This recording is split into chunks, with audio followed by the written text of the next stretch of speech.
Bonjour à tous et bienvenue à ce café matinal, en café spécial le mercredi, quel que soit le jour ou l'endroit, vous allez voir ce message. Nous prenons une journée par semaine pour le jeûne et pour la prière.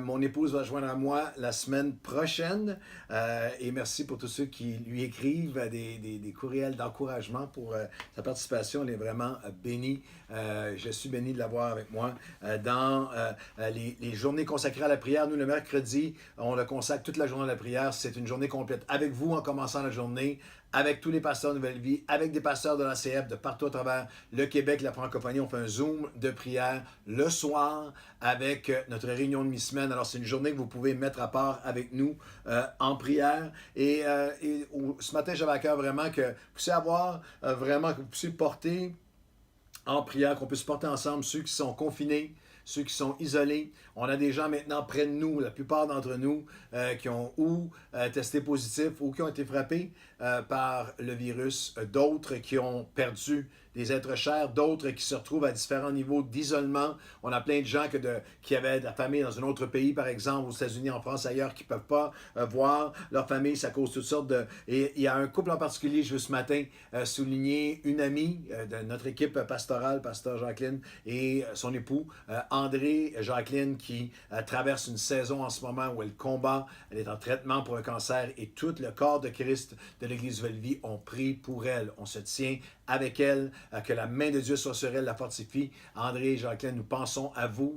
Jackie, on t'aime et on te soutient. Il y a des centaines et milliers de mains qui te portent en ce moment et on croit le Seigneur pour la guérison, on croit le Seigneur pour le rétablissement complet. Et cette semaine, notre thème, c'est comment trouver l'espoir lorsque tout change autour de moi. Et nous regardons un texte magnifique dans Deutéronome 32, où le Seigneur fait cette comparaison.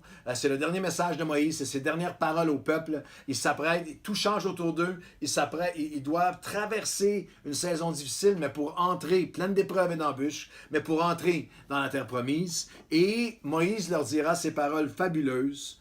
Il t'a trouvé, je suis dans Deutéronome 32, verset 10, il t'a trouvé dans une contrée déserte, dans une solitude aux effroyables hurlements. Quelle image! Mais il t'a entouré, il a pris soin de toi, il t'a gardé comme la prunelle de son œil.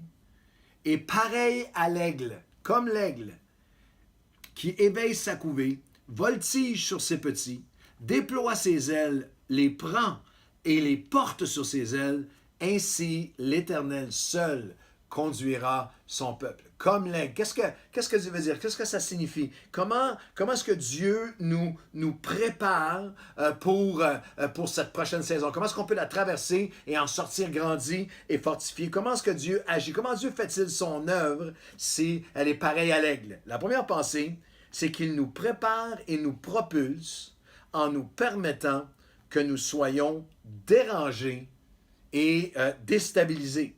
Pareil à l'aigle qui éveille sa couvée. Dieu change les choses et permet des changements afin de nous changer. Parce que pour chacun d'entre nous, ça prend des changements pour nous faire changer.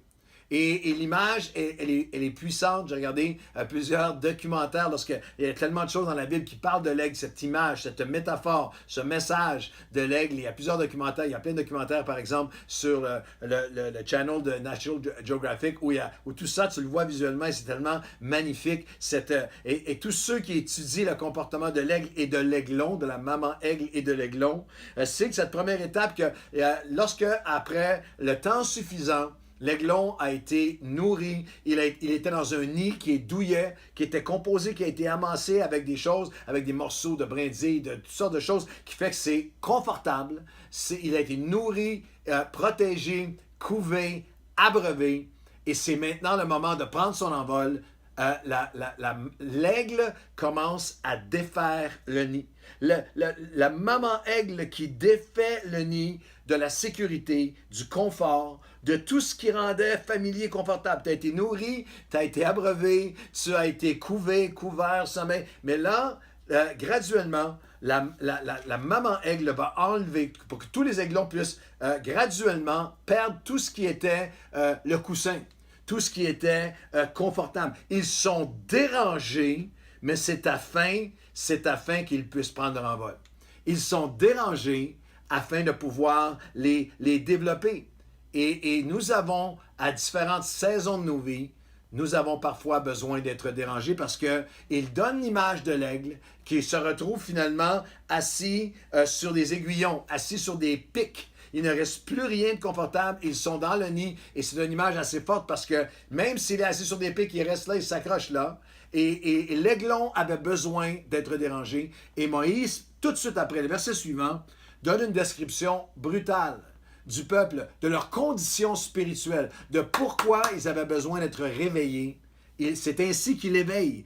Pareil à l'aigle qui éveille sa couvée. Ils avaient besoin d'être éveillés spirituellement. Ils avaient besoin d'être secoués, d'enlever des choses de leur vie qui les avaient, d'un confort qui était devenu un danger spirituel. Et la description est celle-ci. Il dit, voilà, pareil à l'aigle qui éveille sa couvée, ainsi l'Éternel conduira, te prendra, te conduira. Et tout de suite après au verset 15, et je vous donne un avertissement à l'avance, c'est pas un langage politiquement correct, c'est la Bible. Alors, je vous cite la Bible, vous allez peut-être être un peu dépeigné, mais Deutéronome 32, tu étais devenu gras, et en québécois, ça a une signification parce qu'il dit, tu étais devenu gras, épais et satisfait. Alors, je n'ose pas demander est-ce que tu es devenu épais, est-ce que tu es devenu gras, repu, satisfait, endormi dans ton confort spirituel, et c'était plus grave que ça.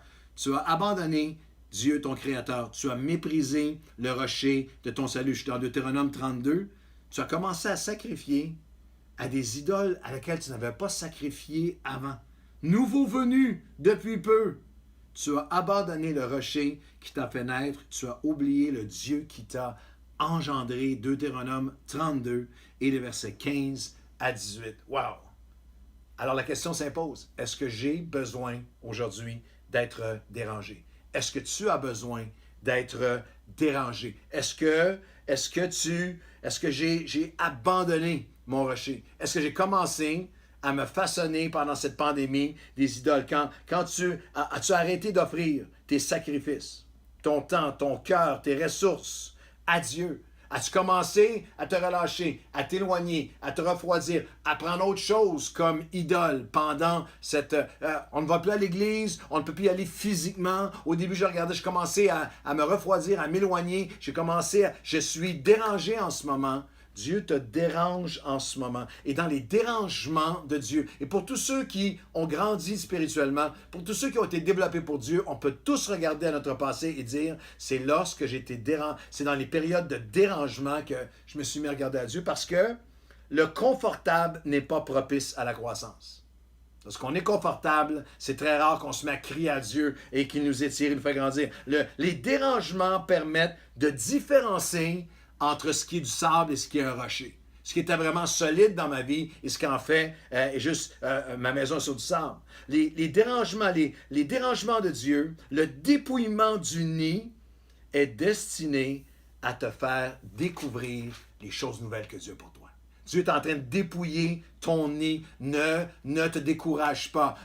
Et aie l'humilité de répondre à la question. Est-ce que j'ai pris d'autres idoles? Est-ce que j'ai commencé à abandonner le Dieu vivant? Est-ce que je me suis tourné vers des idoles que je n'avais jamais considérées avant, qui en ce moment prennent trop de place dans ma vie? Oublier le Dieu qui m'a engendré. Il nous prépare et nous propulse en permettant que nous soyons dérangés afin de dépendre de lui et de lui seul. Pareil à l'aigle qui éveille sa couvée, ainsi l'Éternel seul a conduit son peuple. À travers cette pandémie, à travers cette COVID, un grand nombre d'entre nous allons nous tourner vers Dieu comme jamais. Allons dépendre de lui comme jamais. Il nous prépare et nous propulse en nous permettant que nous soyons dérangés afin de dépendre de lui seulement, mais il est toujours présent, toujours proche.